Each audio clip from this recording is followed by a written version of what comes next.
তো আমরা এর পরের ক্লাসে চলে যাই।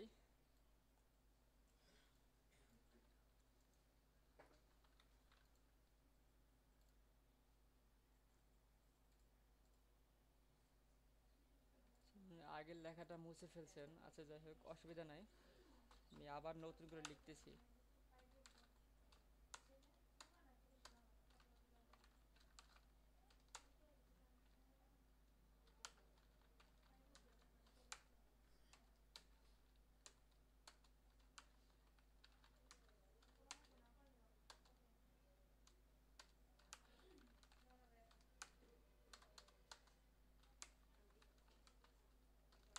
আচ্ছা, আপনারা সবাই একটা জিনিস ফলো করতেছেন যে আমি এক স্টেপ ডানে গিয়ে লিখি। এটার মানে হচ্ছে আমি যখন এইচটিএমএল থেকে এক স্টেপ ডানে গিয়ে লিখলাম আমার এই লেখাগুলো এইচটিএমএল এর মধ্যে। আবার আমি হেডের মধ্যে যখন এক স্টেপ ডানে গিয়ে লিখব টাইটেল, তার মানে আমাদের টাইটেলটা হেডের মধ্যে। তো আমরা যেটা যার মধ্যে আমরা ওখান থেকে শুরু করব, যেমন is my, this is my first text, এটুকু আমরা বডির মাঝখানে। তো আমরা বডির মাঝখানে যে লিখব আমরা সেটা বডি থেকে এক স্টেপ ডানে রাখবো, এবং এইচটিএমএল এর মধ্যে যা থাকবে সবই আমরা এইচটিএমএল থেকে এক স্টেপ ডানে রাখবো। আর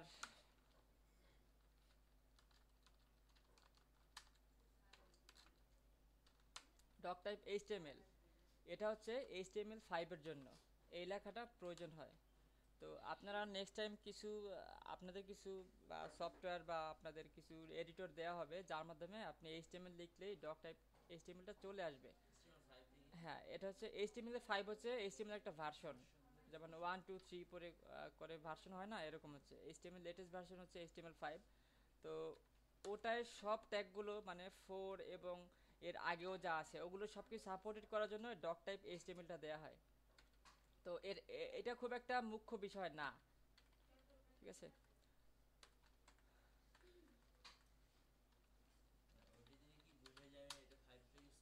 হ্যাঁ, তো আমরা আবার একটু শো করি এটা।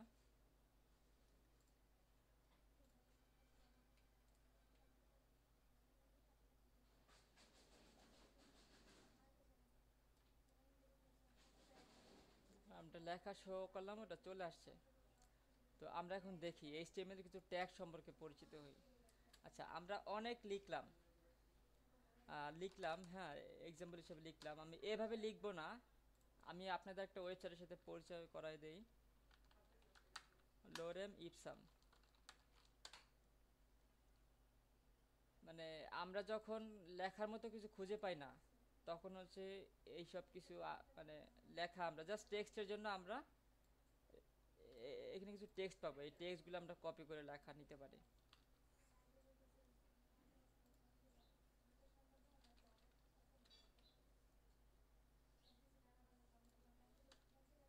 আমরা এক্সাম্পল হিসেবে এন্টার দিয়ে দিয়ে এগুলো একটু ছোট করে নিলাম।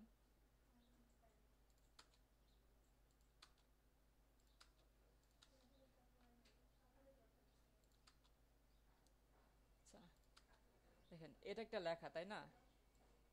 এই লেখাটা আমরা শো করাইলাম, সেভ দিলাম, লেখাটা আমাদের শো হয়েছে। এখন আমরা দেখেন এইখানে কিন্তু এন্টার ইউজ করছি আমরা, বা এক্সাম্পল হিসেবে এখানে একটা এন্টার ইউজ করলাম। কাজটা হচ্ছে এখানে এখানে কিন্তু এন্টারটা কাউন্ট করে নেই, তাই না? কারণ কি, ও এন্টারের ভাষা বোঝে না। তো ওকে এন্টারের ভাষা বোঝাতে হলে আমাদের একটা ট্যাগ ইউজ করতে হবে, সেটা হচ্ছে বিআর, বিআর স্ল্যাশ। আচ্ছা, সবাই একটু সিঙ্গেল ট্যাগ এবং ডাবল ট্যাগের সাথে আগে পরিচিত হয়ে নেই, তাই না? এটা আপনাদের লাগবে না, বাট তবু আপনাদের দেখাচ্ছি জাস্ট আপনাদের বোঝার জন্য। সিঙ্গেল ট্যাগগুলো আসলে কি, যেই ট্যাগগুলো আচ্ছা, এইচটিএমএল আপনাকে ডাবল করে লিখতে হচ্ছে, যেমন একটা শুরু করতে হচ্ছে এবং একটা শেষ করতে হচ্ছে, এগুলো হচ্ছে ডাবল ট্যাগ। তার মানে আপনি দুইটা ট্যাগ ইউজ করতেছেন, এখানে একটা এবং হচ্ছে এখানে একটা, তাই না? তো এটা হচ্ছে আপনার ডাবল ট্যাগ, যেটা শুরু আছে এবং শেষ আছে। এবং সিঙ্গেল ট্যাগ কোনগুলো, যেই ট্যাগগুলো একটাই হয়, যেমন বিআর, বিআর হতে পারে, এরপরে আপনার ইনপুট টাইপ হতে পারে, ইনপুট হতে পারে, এগুলো সিঙ্গেল ট্যাগ। সিঙ্গেল ট্যাগ সম্পর্কে আপনি আরও আস্তে আস্তে যখন আরও ডিপে যাবেন তখন আস্তে আস্তে বুঝতে পারবেন। বাট আমরা বুঝবো যে কোনটা সিঙ্গেল ট্যাগ আর কোনটা ডাবল ট্যাগ। এটা হচ্ছে এই সিস্টেমে যে সিঙ্গেল ট্যাগে শুধুমাত্র এর কোনো ক্লোজিং নাই, বা এই ট্যাগটা একবার লিখতে হবে। আর ডাবল ট্যাগ আপনাকে দুইবার লিখতে হবে, যেমন এইচটিএমএলটা শুরু করছেন ওটা আপনাকে শেষ করতে হবে। সো এটা একটা ডাবল ট্যাগ। তো আমরা ট্যাগগুলো দেখলাম, তাই না? হ্যাঁ, স্পেস কাজ করবে, কিন্তু স্পেস একটা কাজ করবে। আপনি যে চান একসাথে অনেকগুলো, সেটার এভাবে হবে না। আর স্পেস তো আমরা একটা একটা বেশি দিব না, তাই না?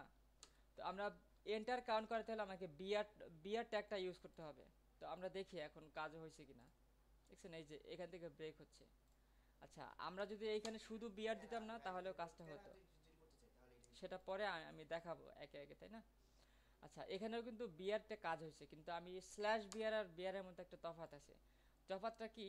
আপনি যখন শুধু বিয়ার দিবেন, শুধু বিয়ার দিবেন তার মানে ও এখান থেকে লাইনটা ভেঙে দিল।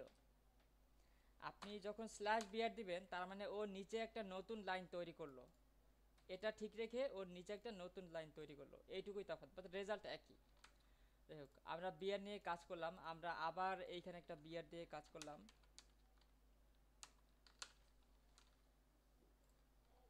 আমাদের কিন্তু আরো একটা ব্রেক এখানে হয়ে গেছে, তাই না?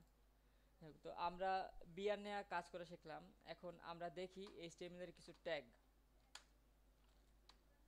যেমন যে ট্যাগগুলো h1 থেকে শুরু হয়, স্ল্যাশ h1।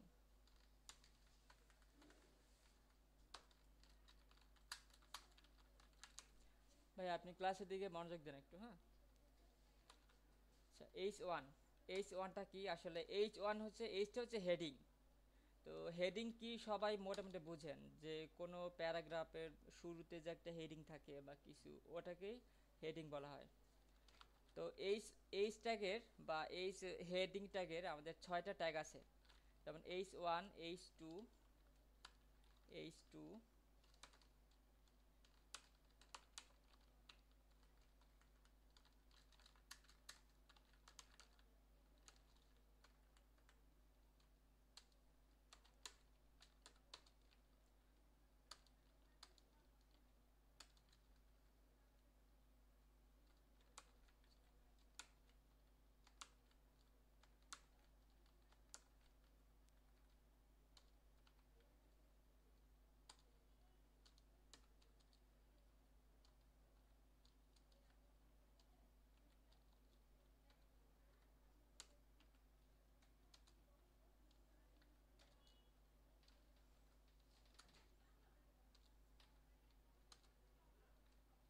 আচ্ছা, এখন দেখি আমাদের এগুলোর রেজাল্ট কি আসে। বুঝছেন? ফার্স্ট যেটা h1 ছিল ওটা সব থেকে বড় এবং মোটা আর লম্বা, আর এটা একটু ছোট, তার থেকে আর একটু ছোট, তাই না? তার মানে কি আমাদের h1 হচ্ছে, এটা হচ্ছে সব থেকে বড়, এরপরে h2, h3 এভাবে করে 6 পর্যন্ত গেছে। তো আমাদের যেখানে যেটা লাগবে সেখানে সেটা ইউজ করব। আর আমরা যদি চাই h1 এর তাকে আরো বড় করতে বা কিছু, আমরা সেটাও পারবো। এই জন্য আমরা পরে সিএসএস যখন জানবো, সিএসএস অ্যাপ্লাই করে ফন্টগুলো ঠিক রাখবো। তো আমরা এই স্ট্যাক সম্পর্কে জানলাম, তাই না? এখন আমরা মনে করি একটা প্যারাগ্রাফ লিখব।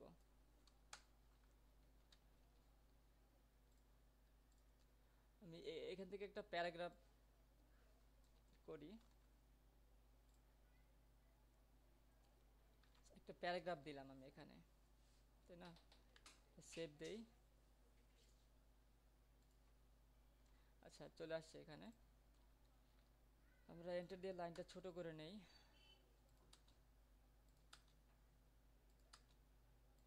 দেখার সুবিধার্থে। আচ্ছা, তো আমরা প্যারাগ্রাফের জন্য অলওয়েজ আমরা পি ট্যাগ ইউজ করব। পি, হ্যাঁ, পি একটা ট্যাগ। পি একটা ট্যাগ হচ্ছে খুবই আপনার মানে দরকারি বা প্রয়োজনীয় ট্যাগ এটা, মানে যেটা আপনার সব সময় দরকার হবে। তো তো আমার পিটেকের কাজটা হচ্ছে আমাদের একটা প্যারা তৈরি করা। তো প্যারা জিনিসটা আপনারা বুঝেন যে যেমন আমরা আমরা যখন পড়ি কিছু একটা রচনা পড়ি তো তখন কি এখান থেকে এইটুকু একটা প্যারা, ঠিক আছে, আবার এন্টার দিয়ে এখান থেকে এইটুকু একটা প্যারা। তো এটাই হচ্ছে প্যারাগ্রাফের কাজ বা পিটাকের কাজ। আমরা আবার যখন একটা নতুন মনে করি যে আমাদের এইখান থেকে এইটুকু একটা প্যারা আমাদের শেষ, ঠিক আছে, আমরা আবার যখন পিটাক ক্লোজ করে আবার একটা নতুন প্যারা তৈরি করব, আবার পিটাক দিয়ে শুরু করব।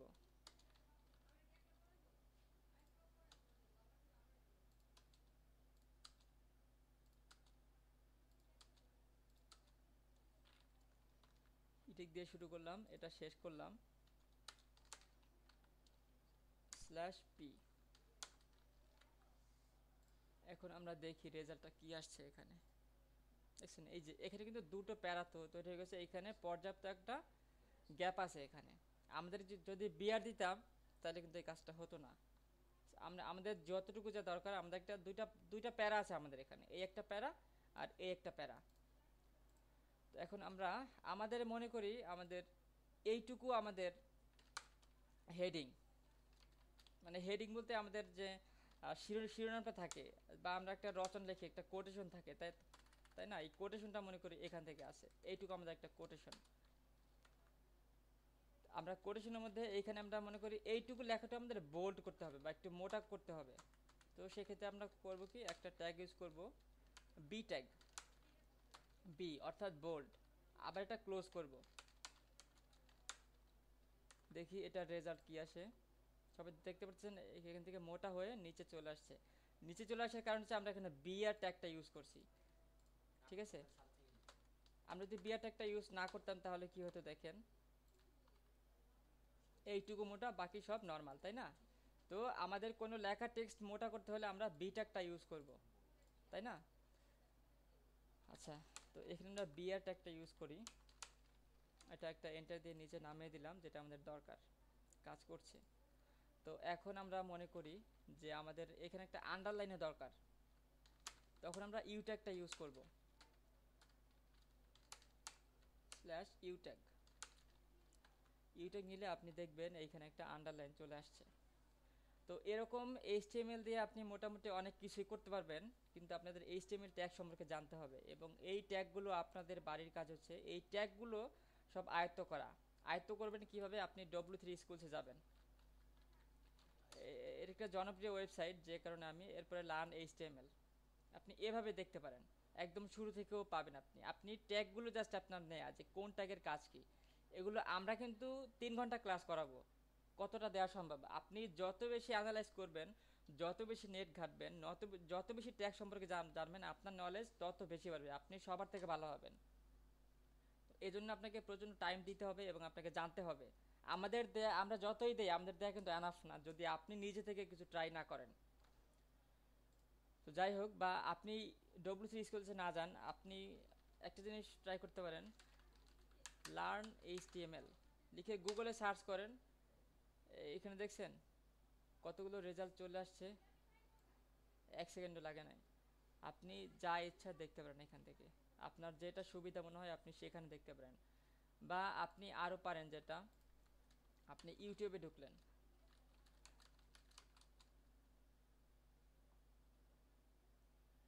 আপনারা সবাই হয়তো বা ইউটিউবের টিউটোরিয়াল সম্পর্কে আগে থেকে জানেন, বাট এরপরেও আমি দেখাচ্ছি।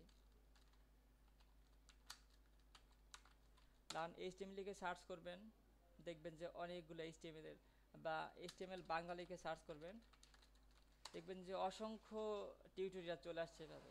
তো আপনি এখান থেকে মনে করেন শিখতে পারবেন। যাই হোক, তাহলে আমরা পরের টুকুতে যাই। এখন আমরা মনে করি যে এখানে এইটুকু দেয়া আছে, আমাদের বাকি টেক্সটটুকু আমরা অন্য কোনো পেজে দিব। সি মোর, সি মোর, তাই না। সি মোর না, আমি আপনাকে একটা এই পেজের একটা সোর্স দিয়ে দেই। যেমন আমি বলতে চাই এই লেখাটুকুর সোর্স এটা, তো আমি সোর্সটা যেমন হচ্ছে, যেমন আমি গুগল থেকে পেয়েছি, গুগল। আমি চাচ্ছি যে এখানে এই যে গুগলে ক্লিক করলে ও গুগলের পেজে চলে যাবে, মানে হচ্ছে এই লিঙ্কে চলে আসবে ও, তাই না? দেখি এই কাজটা আমাদের কিভাবে করতে হবে। তো আমরা এর জন্য একটা ট্যাগ ইউজ করব, সেটা হচ্ছে এ ট্যাগ স্ল্যাশ এ ট্যাগ, এরপরে H ref is equal to, আচ্ছা এই যে এইচ রেফটা কি, আসলে এটা একটা অ্যাট্রিবিউট, যেটাকে এইচটিএমএল ভাষায় অ্যাট্রিবিউট বলা হয়, ঠিক আছে? এটা হচ্ছে ট্যাগ, যেটা লেস দ্যান গ্রেটার দেন দিয়ে শুরু হবে সেটা হচ্ছে ট্যাগ, এবং এই ট্যাগের মাঝখানে যা থাকবে তা হচ্ছে অ্যাট্রিবিউট, ঠিক আছে? আর অ্যাট্রিবিউট এবং আপনার ট্যাগের মাঝখানে যে থাকবে সেগুলো হচ্ছে এলিমেন্ট, যেমন এইখানের মধ্যে গুগল এলিমেন্টস, এই স্রেপটা আপনি সিস্টেমগুলো কিন্তু দেখে রাখেন যে কীভাবে এই অ্যাট্রিবিউটগুলো শুরু করতে হয় শেষ করতে হয়। এই স্টেপ আমি দিলাম www ডট, এখানে অবশ্যই এইচটিটিপিএস দিতে হবে, সিপিএস স্ল্যাশ, দেখি আমরা লিঙ্কটা ঠিক আছে কিনা, বা আমরা আমরা এইখান থেকে চাইলে google.com-টাকে কপি করে এনেও দিতে পারি,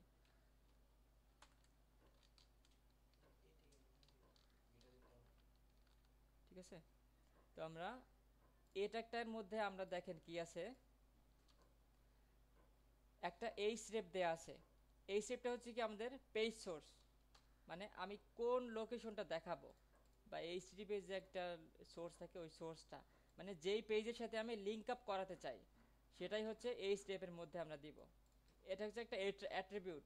এই স্টেপের মধ্যে অ্যাট্রিবিউট লেখার সিস্টেম হচ্ছে অ্যাট্রিবিউট সমান সমান দিয়ে এরপরে ডাবল কোটেশন দিয়ে ওটা আবার শেষ করে ওটার মধ্যে লিঙ্কটা দেয়া, ঠিক আছে? আর গুগলটা হচ্ছে আমরা যেটা শো করাতে চাই, মানে যেই লেখার উপর ক্লিক করলে আমাদের একটা পেজে যাবে।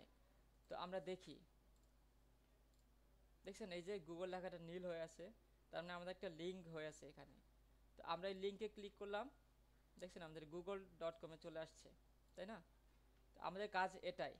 তো আমরা দেখি যে আমরা যখন ওয়েবসাইট করব আমাদের তো অনেকগুলো ফাইল করতে হবে, তাই না? একটা ক্লিক করবে আমাদের এক জায়গা থেকে অন্য এক জায়গা নেওয়ার জন্য এই এটাকটাকে আমাদের ইউজ করতে হবে। তো আমরা মনে করি একটা নতুন ফাইলের সাথে একটা নতুন ফাইলের কানেক্ট কিভাবে করাবো।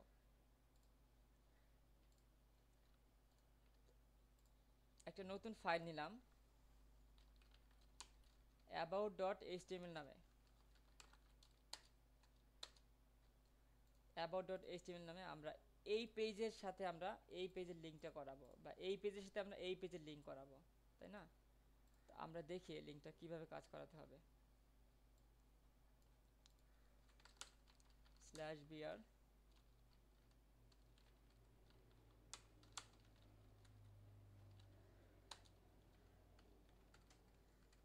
আমাদের পেজের নামটা কি ছিল? about.html, তাই না? এইখানে মনে করি about us, দেখি কি আসছে এখানে about us। আমরা অ্যাবাউট আসে ক্লিক করছি, আমাদের কিন্তু পেজটা কিন্তু চলে আসছে এখানে, কিন্তু আমাদের ওই পেজে কোনো কাজ করা হয় না বিধায় আমার এখানে কিছু শো করতেছে না, তাই না? আচ্ছা ঠিক আছে, তো আমরা এখন ওই পেজে কিছু কাজ করি।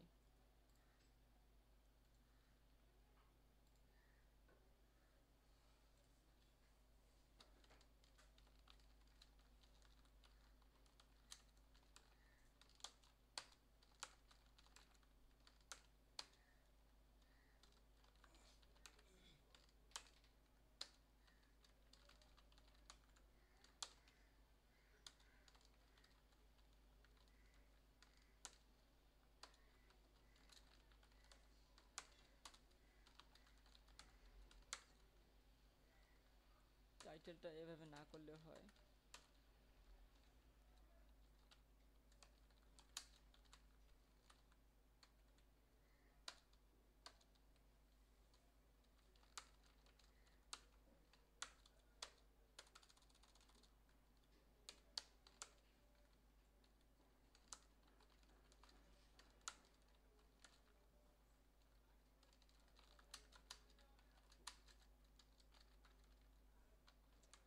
আচ্ছা, আমরা দেখি এখন আমরা অ্যাবাউটের পেজের কাজটা হচ্ছে, বাট আপনারা দেখেন একটা ভুল চলে আসছে এখানে।